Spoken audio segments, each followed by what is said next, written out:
Lumapit kayo sa Panginoon, buong sandaigdigan. Sa ngalan ng Ama at ng Anak at ng Espiritu Santo. Amen. Sumainyo ang Panginoon.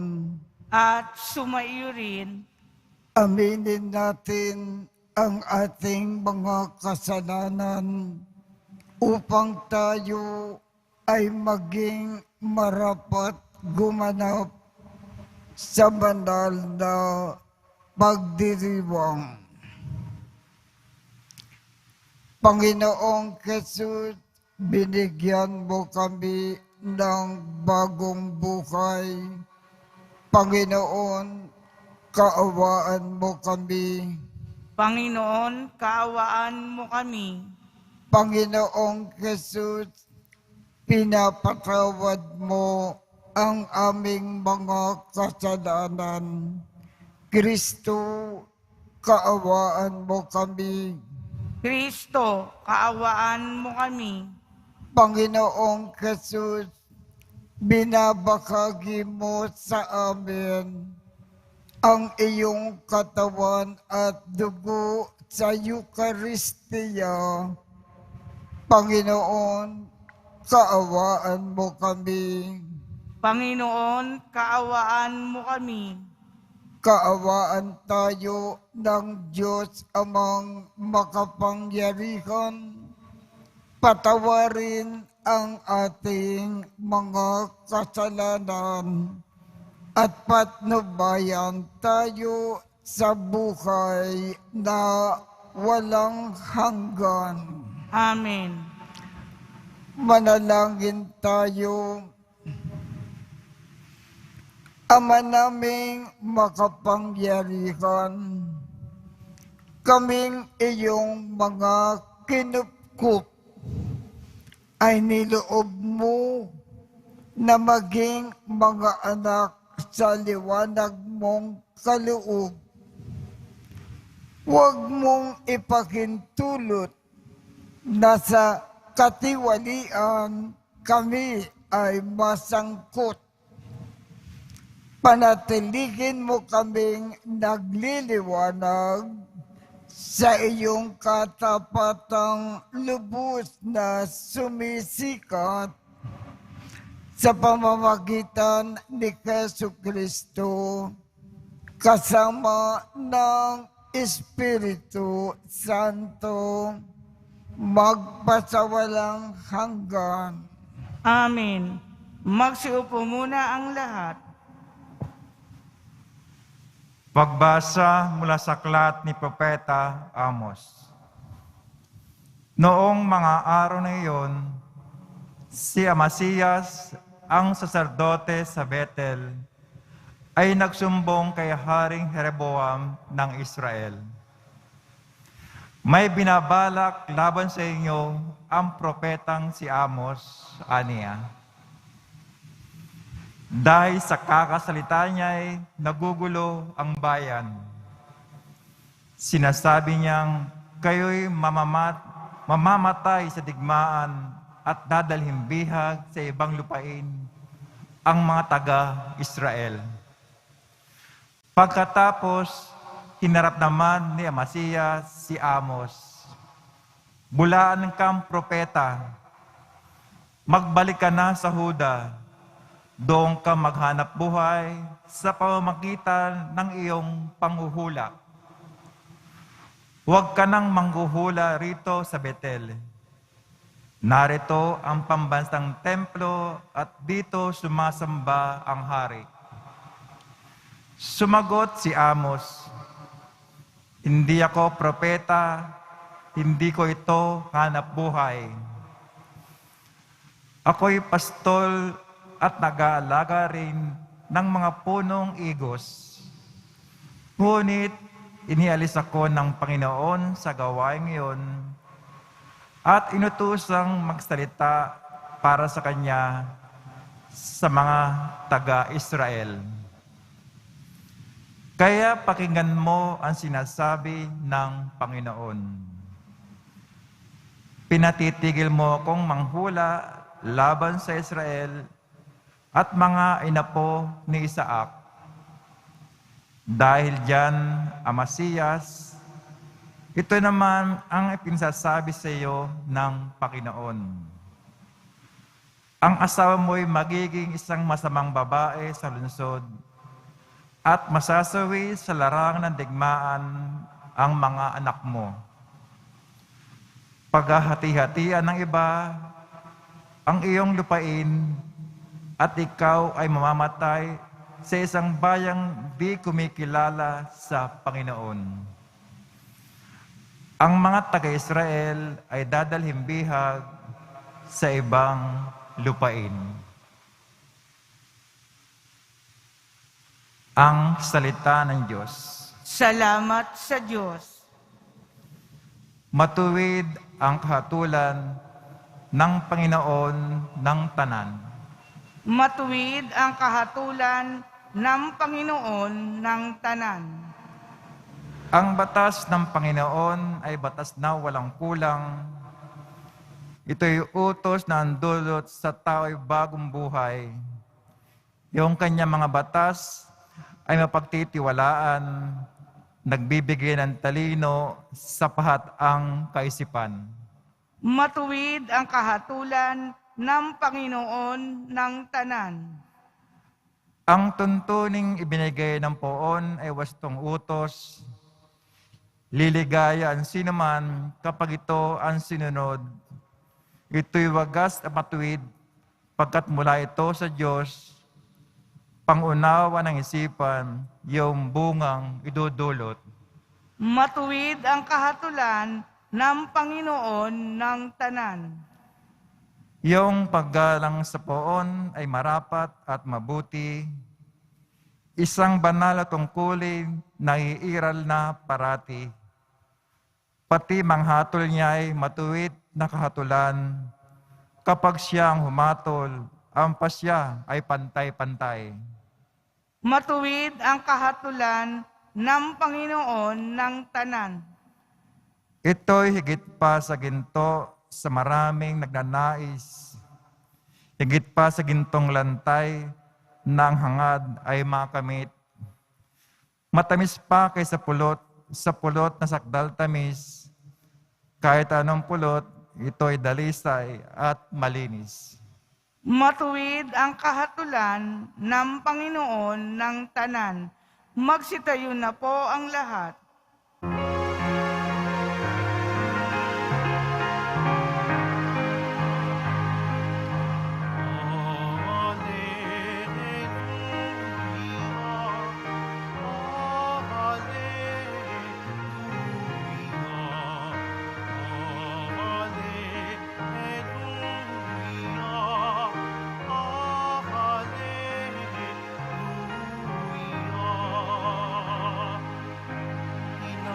Sundo ni Kristo, ang Diyos at mga tao, kaya't napatawad tayo.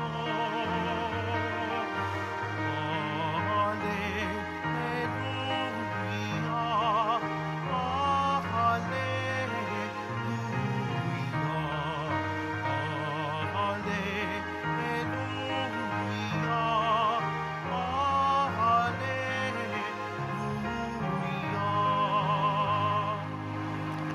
Sumainyo ang Panginoon. At sumayo rin Ang mabuting balita ng Panginoon ayon kay San Mateo. papuri sa iyo, Panginoon. Noong panahong iyon, sumakay si Jesus sa bangka, tumawid sa kabilang ibayo.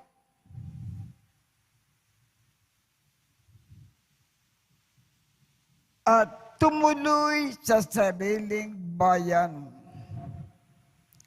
Pagdating niya roon, dinala sa kanya ng ilang katao ang isang paralitiko na nakaratay sa kanyang higaan. Nang makita ni Jesus kung gaano kalaki ang kanilang pananalig, sinabi niya sa paralitiko, "Anak, lakasan mo ang iyong loob. Pinatatawad ka na sa iyong mga kasalanan." Isinaloob ng ilang eskriba na naroon. Nilalapastangan ng taong ito ang Diyos.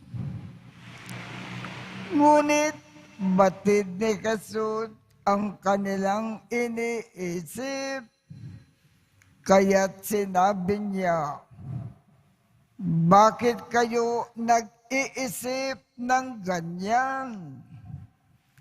Alin ba ang madali? Ang sabihin ipinatatawad na ang mga kasalanan mo?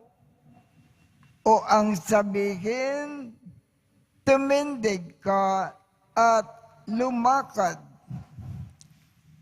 Patutunayan ko sa inyo na dito sa lupa, ang anak ng tao ay may kapangyarihang magpatawad ng mga kasalanan." At sinabi niya sa paralitiko, "Tumindig ka, dalhin mo ang iyong higaan at umuwi ka." Tumindig nga ang lalaki at umuwi. Nang makita ito ng mga tao, sila ay natakot at nagpuri sa Diyos na nagbigay ng ganitong kapangyarihan sa mga tao.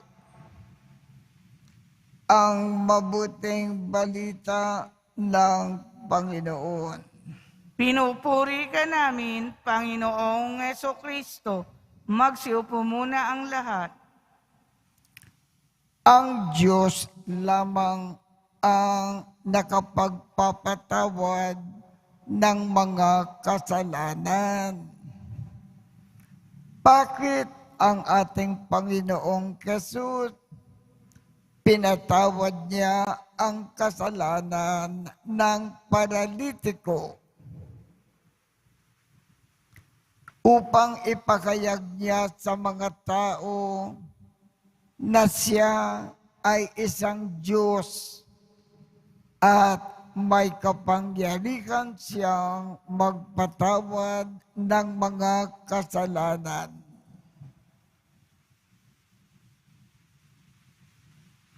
Bakit ang paralitiko na may paralysis sa buong buhay niya, napagaling ng ating Panginoong Jesus at pinalakad upang ipakayag ng ating Panginoong Jesus na siya ay isang Diyos at bilang Diyos magagawa niya ang lahat ng bagay. Sa ating ebanghelyo, ibig ipaalam sa atin ng ating Panginoong Jesus na siya ay isang Diyos, hindi lang isang tao. Siya ay Diyos at isang tao na katulad natin. Magsitayo na po ang lahat.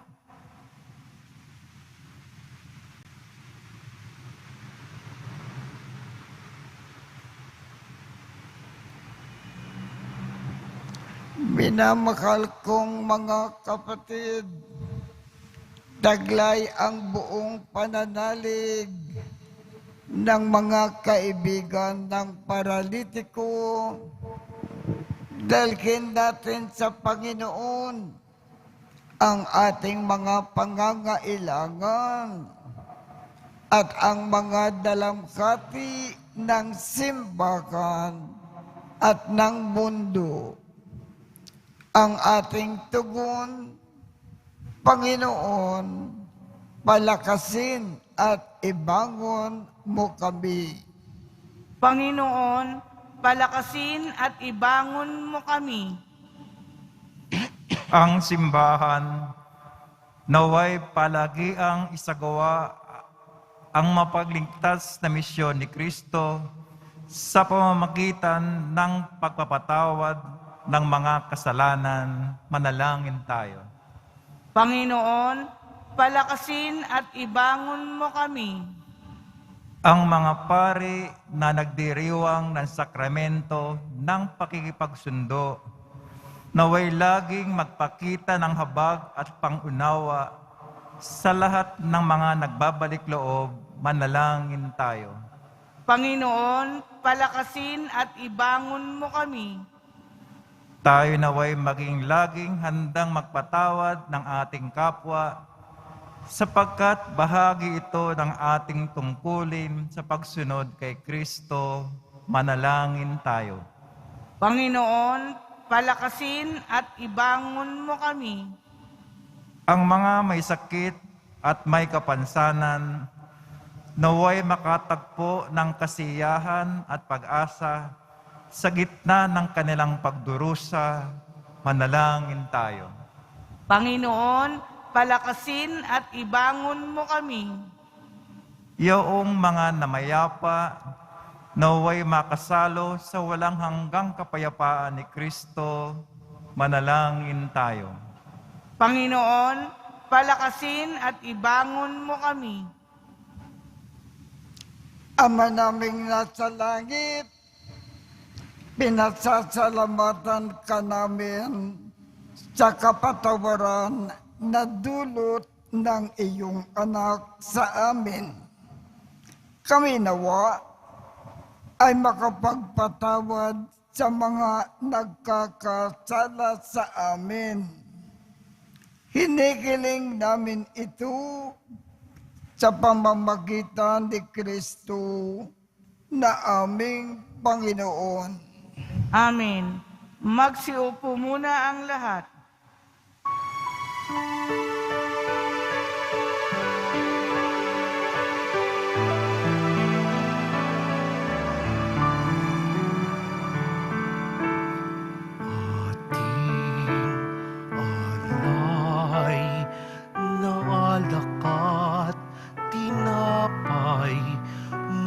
Sa ating ani sa lupain ng Diyos nating mahal, na siya na rin nagdulot na tayo'y may mahalin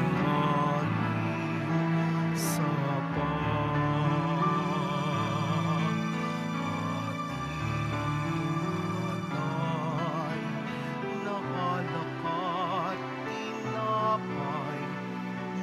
sa ating ani sa lupain ng Diyos nating mahal, na siya na rin nagdulot na tayo'y may maihalin sa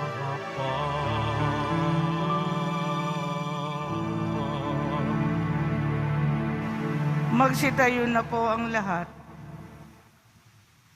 Manalangin kayo upang ang pag-aakin natin ay kalugdan ng Diyos Amang makapangyarihan. Tanggapin nawa ng Panginoon itong paghahain sa iyong mga kamay sa kapurihan niya at karangalan sa ating kapakinabangan at sa buong sambayanan niyang banal. Ama naming lumikha, kami ay iyong pinapagindapat gumanap sa pagdiriwang ng pag-aakin ng iyong pagliligtas. Ipagkaloob mo na ang aming paglilingkod sa iyo ay gawing kalugod-lugod ng mga alay na ito sa pamamagitan ni Jesucristo kasama ng Espiritu Santo magpasawalang hanggan. Amen. Sumainyo ang Panginoon. At sumayo rin Itaas sa Diyos ang inyong puso at diwa. itinaas na namin sa Panginoon Pasalamatan natin ang Panginoong ating Diyos. marapat na siya ay pasalamatan. Ama naming makapangyarihan, tunay ngang marapat na ikaw ay aming pasalamatan sa iyong paglingap at kagandakang loob. Ang tao ay nilikha mo at pinangangasiwa sa sansinukob. Sa hangad mo na siya ay iwastong lubos, siya ay pinagdusa mo sa kanyang pagtalikod. Sa iyong paggiliw, iyong ipinakintulot na makabalik siya sa pamamagitan ni Kristo Jesus. Kaya kaisa ng mga anghel na nagsisiawit ng papuri sa iyo nang walang humpay sa kalangitan, kami ay nagbubunyi sa iyong kadakilaan. Santo, Santo, Santo, Panginoong Diyos ng mga hukbo, napupuno ang langit at lupa ng kadakilaan mo. O sana sa kaitaasan, pinagpala ang naparirito sa ngalan ng Panginoon. O sana sa kaitaasan, magsilod po ang lahat. Ama naming banal, ikaw ang bukal ng tanang kabanalan. Kaya sa pamamagitan ng iyong Espiritu, gawin mong banal ang mga kaloob na ito upang para sa amin ay maging katawan at dugo ng aming Panginoong Jesucristo. Bago niya pinagtiis ang kusang loob na maging handog, hinawakan niya ang tinapay, pinasalamatan kanya, pinaghati-hati niya iyon, iniabot sa kanyang mga alagad at sinabi, tanggapin ninyong lakat ito at kanin. Ito ang aking katawan na ikahandog para sa inyo.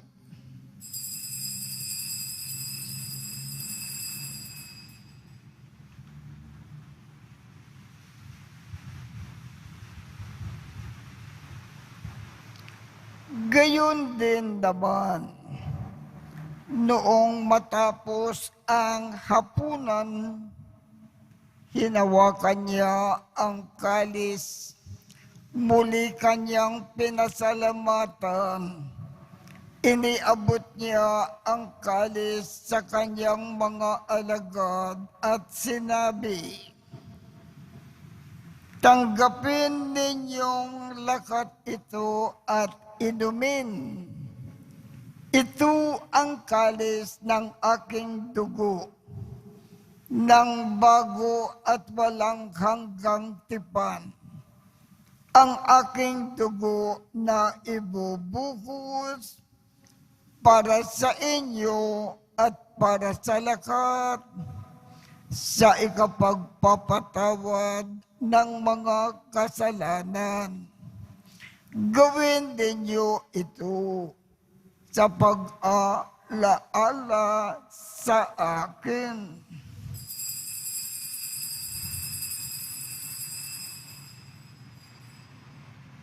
Magsitayo na po ang lahat.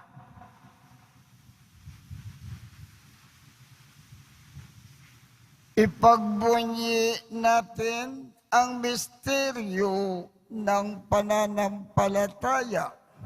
Si Kristo'y namatay, si Kristo'y nabuhay, si Kristo'y babalik sa wakas ng panahon. Panginoon, ginagawa namin ngayon ang pag-aalala sa pagkamatay at muling pagkabuhay ng iyong anak. Kaya't iniaalay namin sa iyo ang tinapay na nagbibigay buhay at ang kalis na nagkakaloob ng kaligtasan. Kami ay nagpapasalamat dahil kami ay iyong minarapat na tumayo sa harap mo para maglingkod sa iyo. Isinasamo namin kaming magsasalo-salo sa katawan at dugo ni Kristo ay mabuklod sa pagkakaisa sa pamamagitan ng Espiritu Santo. Ama, lingapin mo ang iyong simbahang laganap sa buong daigdig. Puspusin mo kami sa pag-ibig, kaisa ni Francisco, aming Papa, Jose, aming Obispo, at ng Tanang Kaparian. Alalakanin mo rin ang mga kapatid naming nakimlay nang may pag-asa na sila ay muling mabubuhay. Gayon din ang lahat ng mga pumanaw. Kaawaan mo sila at patuloyin sa iyong kaliwanagan. Kaawaan mo at pagindapatin kaming lahat na makasalo sa iyong buhay na walang wakas. Kaisa ng mahal na Birhen Maria na ina ng Diyos, ng kabiyak ng puso niyang si San Jose, kaisa ng mga apostol, at ng lahat ng mga banal na namukay dito sa daigdig ng kalugod-lugod sa iyo. Maipagdiwang nawa namin ang pagpupuri sa ikararangal mo sa pamamagitan ng iyong anak na aming Panginoong Jesucristo. Sa pamamagitan ni Kristo, kasama niya at sa Kanya, ang lahat ng parangal at papuri ay sa iyo, Diyos amang makapangyarihan, kasama ng Espiritu Santo, magpasawalang hanggan. Amen. Sa tagubilin ng mga nakagagaling na utos at turo ni Jesus na Panginoon natin at Diyos, ipahayag natin ng lakas loob. Ama namin, sumasalangit ka, sambahin ang ngalan mo, mapasa amin ang kakariyan mo, sundin ang loob mo dito sa lupa para nang sa langit. Bigyan mo kami ngayon ng aming kakanin sa araw-araw. At patawarin mo kami sa aming mga sala para ng pagpapatawad namin sa mga nagkakasala sa amin. At huwag mo kaming ipahintulot sa tukso at iadya mo kami sa lahat ng masama. Hinikiling namin, Ama, iadya mo kami sa lahat ng masama. Pagkalooban kami ng kapayapaan sa araw-araw. Iligtas sa kasalanan at ilayo sa lahat ng kapakamakan.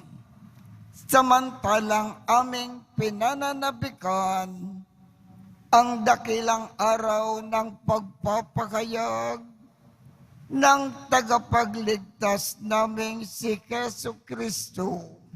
Sapagkat iyo ang kaharian at ang kapangyarihan at ang kapurihan magpakailanman. Amen. Panginoong Jesucristo, sinabi mo sa iyong mga apostol, kapayapaan ang iniiwan ko sa inyo.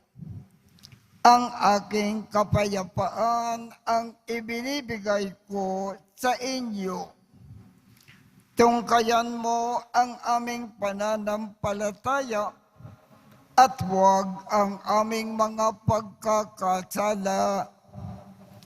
Pagkalooban mo kami ng kapayapaan at pagkakaisa ayon sa iyong kalooban kasama ng Espiritu Santo magpasawalang hanggan. Amen. Ang kapayapaan ng Panginoon ay laging sumainyo. At sumaiyo rin. Magbigayan tayo ng kapayapaan sa isa't isa. Kordero ng Diyos na nag-aalis ng mga kasalanan ng sanlibutan, maawa ka sa amin. Kordero ng Diyos na nag-aalis ng mga kasalanan ng sanlibutan, maawa ka sa amin. Kordero ng Diyos na nag-aalis ng mga kasalanan ng sanlibutan, ipagkaloob mo sa amin ang kapayapaan. Magsiluhod po ang lahat. Ito ang kordero ng Diyos. Ito ang nag-aalis ng mga kasalanan ng sanlibutan. Mapalad ang mga inaanyayakan sa kanyang piging. Panginoon, hindi ako karapat-dapat na magpatuloy sa iyo, ngunit sa isang salita mo lamang ay gagaling na ako.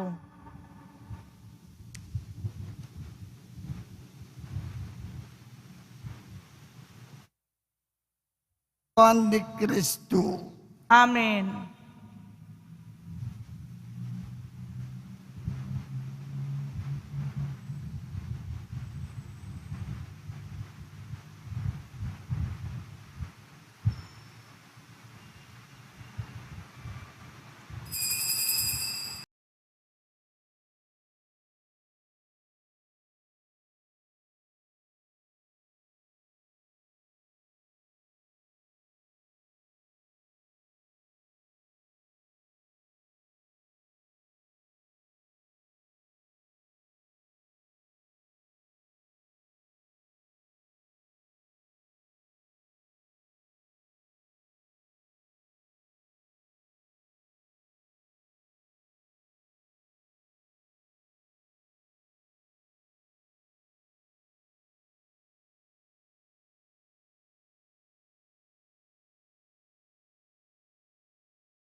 Dalangin tayo. Ama naming mapagmakal, buhayin nawa kami ng aming iniakin at pinagsaluhan upang kaming pinagbuklod sa pag-ibig mo kailanman ay magkaroon ng bunga na lagi naming maiaalay sa pamamagitan ni Jesu Kristo kasama ng Espiritu Santo magpasawalang hanggan. Amen. Sumainyo ang Panginoon At sumaiyo rin. at pagpalain kayong lahat ng makapangyarihang Diyos, Ama, Anak, at Espiritu Santo. Amen. Tapos na po ang misa. Humayo tayong mapayapa. Salamat sa Diyos.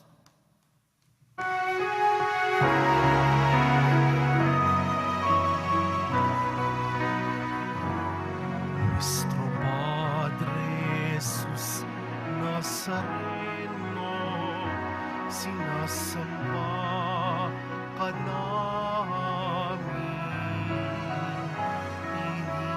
Inipintuho ka namin. Aral mo ang aming buhay at kaligtasan. Nuestro Padre Jesus Nazareno, iligtas mo kami sa kasalanan. Ang krus mong kinamatayan ay sagisag ng aming kaligtasan. Nuestro Padre Jesus Nazareno, dinarangal ka namin. Nuestro Padre Jesus Nazareno, iluwalhati ka namin. Nuestro Padre Jesus Nazareno, dinarangal ka namin.